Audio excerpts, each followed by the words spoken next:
आम आदमी पार्टी ने एक सुनियोजित साजिश के अंतर्गत ओखला दिल्ली के अंदर उद्योग तो नहीं लगने दिए, कोई रुचि भी नहीं ली, लेकिन इसमें बांग्लादेशी घुसपैठियों को, रोहिंग्या को जरूर बसाने का काम किया है।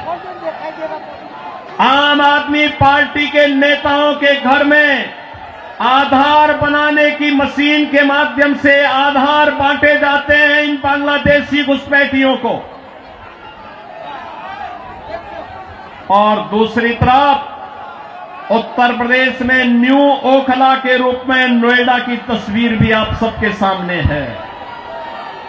आज आप जाइए दिल्ली की सड़कों को और नोएडा की सड़कों को जाकर के देखो, जमीन आसमान का अंतर नजर आएगा।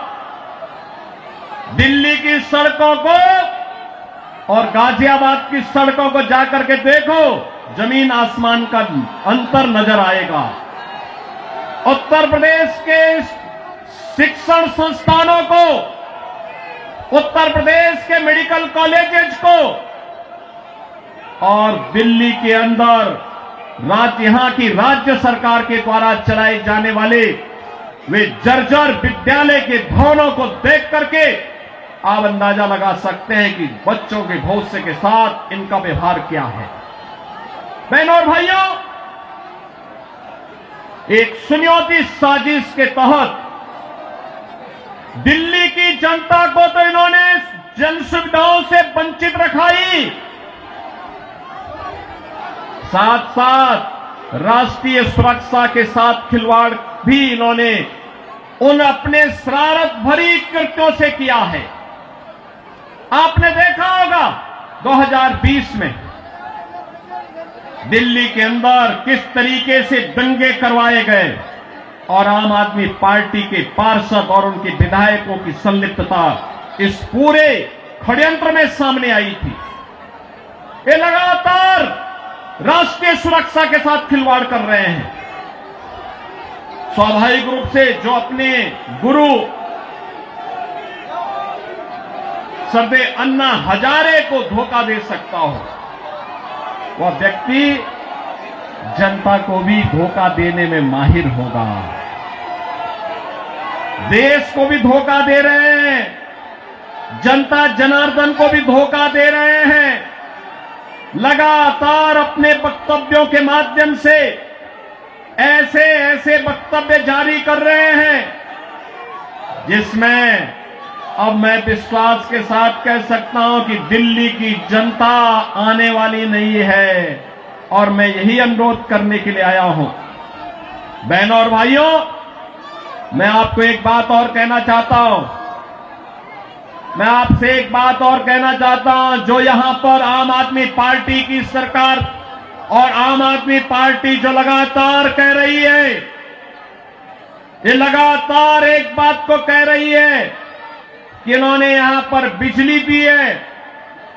बहनों और भाइयों, एनडीएमसी का क्षेत्र जहां बिजली मिलती है 24 घंटे, वह गृह मंत्रालय और शहरी विकास मंत्रालय भारत सरकार के अंतर्गत आता है। शेष दिल्ली में पावर कट देश के किसी भी बड़े महानगर से, किसी भी नगर से ज्यादा पावर कट है। मैं कह सकता हूं उत्तर प्रदेश की आबादी 25 करोड़ की है। हर जिला मुख्यालय को 24 घंटे की बिजली आज के दिन पर हम दे रहे हैं, और बिजली का पर यूनिट दाम उत्तर प्रदेश में एक सामान्य उपभोक्ता के लिए अगर है तो यह 3 से 3.5 रुपए है, इससे ज्यादा नहीं है। दिल्ली में यही 9 से लेके 10 रुपया है, यानी उत्तर प्रदेश से 3 गुना पैसा लेते हैं, लेकिन 24 घंटे बिजली यहां पर नहीं दे पा रहे हैं। बहनों और भाइयों, मैं केवल आपसे एक बात कहना चाहता हूं।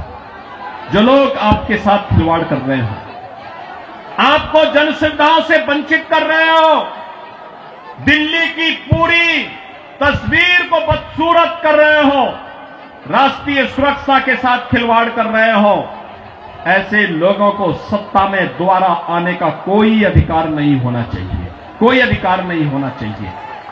आज आपके सामने भारतीय जनता पार्टी की डबल इंजन की सरकारें आपके पास काम करती हुई अगल बगल के राज्यों में नजर आ रही है।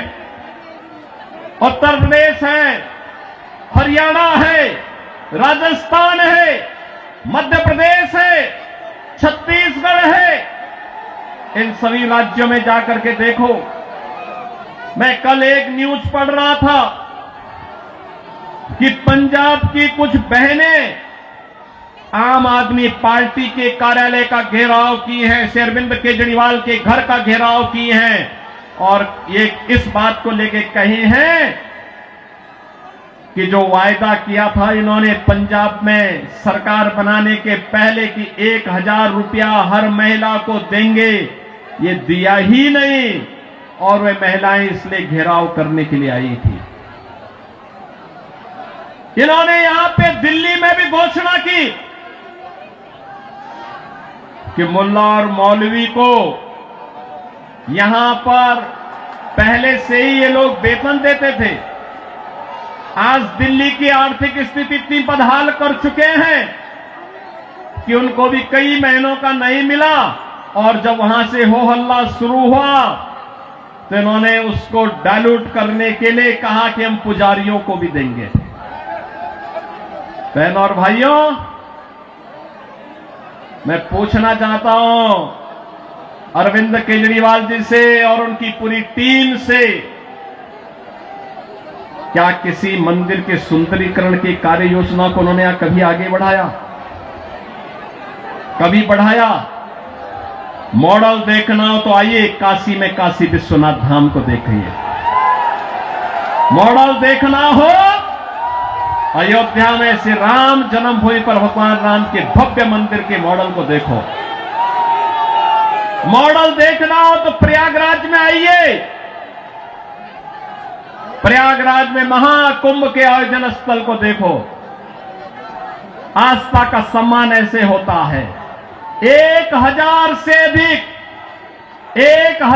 अधिक ऐसे विरासत से जुड़े हुए धार्मिक और आध्यात्मिक स्थलों के पुनरुद्धार और सुंदरीकरण का कार्य के लिए उत्तर प्रदेश के अंदर चल रहा है या पूरा हो चुका है।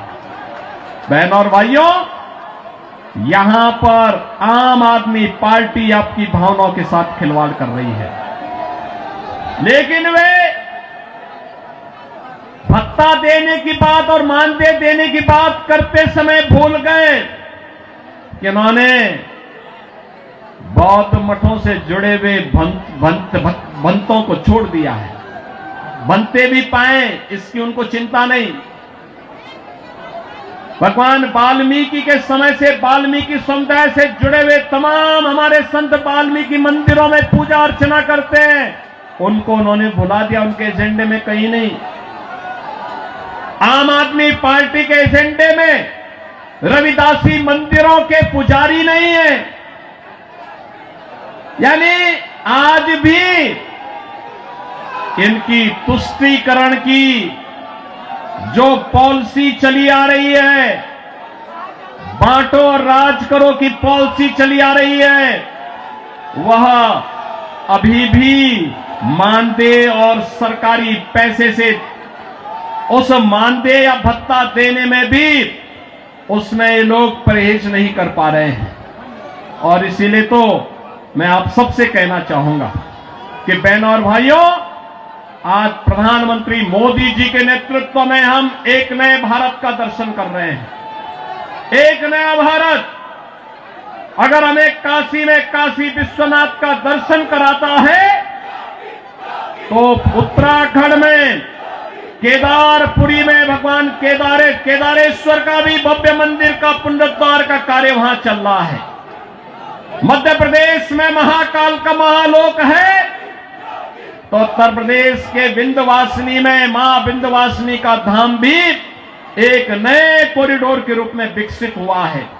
अयोध्या में 500 वर्षों के बाद फिर से रामलला विराजमान हो गए हैं और इस अवसर पर मैं आप सबसे अपील करना चाहूंगा, यह समय है, जैसे उत्तर प्रदेश डबल इंजन सरकार का लाभ प्राप्त कर रहा है, एक साथ एक स्वर में सभी सरकारें मिल करके विकास को ध्यान में रख करके, युवाओं के भविष्य को ध्यान में रख करके, अन्नदाता किसानों के भविष्य को ध्यान में रख करके, बहन और बेटियों की सुरक्षा को ध्यान में रख करके, व्यापारियों की सुरक्षा को ध्यान में रख करके अपना कार्य कर रही है। ऐसे ही दिल्ली के अंदर भी भारतीय जनता पार्टी नेतृत्व की डबल इंजन सरकार आनी चाहिए और डबल इंजन सरकार की शुरुआत आपने कर ली है। आपने कर ली है। याद करिए, जब से अरविंद केजरीवाल और उनके मंत्रियों को भ्रष्टाचार के मामले में जेल में बंद किया गया था, जेल से जमानत पे छूटने के बाद इन्होंने कहा था कि जनता जनार्दन फैसला करेगी। अरे जनता जनार्दन ने तो लोकसभा चुनाव में फैसला कर लिया है। दिल्ली में 100% रिजल्ट प्रधानमंत्री मोदी जी के साथ रहा।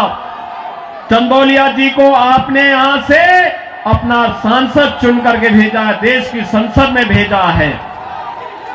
तो जनता जनार्दन तो अपना फैसला कर ही चुकी है और इस विधानसभा चुनाव में भी जनता जनार्दन फैसला करने को पूरी तत्परता के साथ खड़ी है।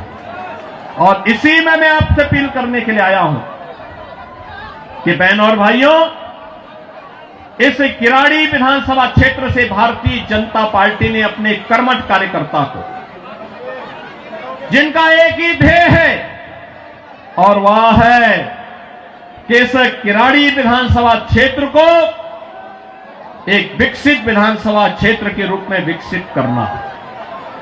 यहां के लोकप्रिय सांसद श्री चंदौलिया जी के साथ मिलकर के अच्छी सड़कें देना, सीवर लाइन बिछाना, पेयजल की पुख्ता व्यवस्था करना, स्ट्रीट लाइट को दुरुस्त करना, साफ सफाई और स्वच्छता के मानक पर एक आदर्श विधानसभा के रूप में विकसित होना, बहन और बेटियों को सुरक्षा प्रदान करना, युवाओं के लिए रोजगार के अवसर उपलब्ध करवाना, उत्तम शिक्षा के, उत्तम स्वास्थ्य के केंद्र को बेहतरीन तरीके से, मॉडल तरीके से संचालित करने का कार्य, और इसको करने के लिए यहां पर राम भक्त बजरंग बली के रूप में बजरंग शुक्ला आपके बीच में उपस्थित हैं, भारतीय जनता पार्टी के प्रत्याशी के रूप में। मेरी आप सबसे अपील है कि डबल इंजन सरकार से ही दिल्ली की कायाकल्प होगी और डबल इंजन सरकार के प्रतिनिधि के रूप में बजरंग शुक्ला को दिल्ली विधानसभा में चुन करके भेजें। आप सब भेजेंगे? भेजेंगे? जनता जनार्दन का आशीर्वाद इस बजरंग शुक्ला को प्राप्त होगा? दोनों हाथ उठा करके अपना आशीर्वाद देकर के बोलिए। जहां तक मेरी आवाज जा रही है, ये घरों के ऊपर भी लोग बैठे हुए हैं, सभी से मेरी अपील है, जहां तक मेरी आवाज जा रही है, घर के ऊपर हो, सड़क हो, अगल बगल हो, जहां तक मेरी आवाज जा रही है, बजरंग शुक्ला को आप आशीर्वाद देंगे? दिल्ली के कूड़े से निजात पाएंगे? ये झूठ बोलने की एटीएम मशीन से मुक्ति पाएंगे? यमुना मैया की शुद्धि के अभियान में सहभागी बनेंगे? तो मेरे साथ बोलेंगे जय श्री राम, जय जय श्री राम।